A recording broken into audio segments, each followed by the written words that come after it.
సంగారెడ్డి జిల్లా జహీరాబాద్ ప్రాంతంలో పరిశ్రమలు వస్తే ఉపాధి అవకాశాలు మెరుగవుతాయని ఆశపడ్డారు ఈ ప్రాంత వాసులు.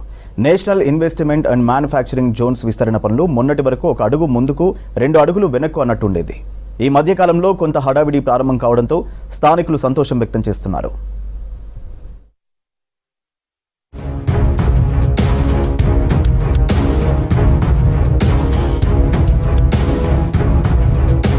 జాతీయ స్థాయిలో గుర్తింపు పొందుతున్న జహీరాబాద్ ప్రాంతంలోని జాతీయ పెట్టుబడులు ఉత్పాదక మండలి ప్రాజెక్టు పరిధిలో భూసేకరణ ప్రక్రియ వేగవంతమైంది. 2012లో దాదాపు 31,000 కోట్ల పెట్టుబడులు 3 లక్షల మందికి ఉపాధి కల్పించే లక్ష్యంతో యూపీఏ ప్రభుత్వం మంజూరు చేసింది. ఈ ప్రాజెక్టు కోసం మొత్తం 12,635 ఎకరాల భూమిని సేకరించాలని భావించారు.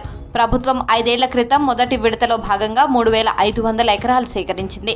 అందులో మౌలిక వసతుల కల్పనకు ప్రాధాన్యమివ్వడంతో పాటు 2 పరిశ్రమలకు స్థలాన్ని కేటాయించారు.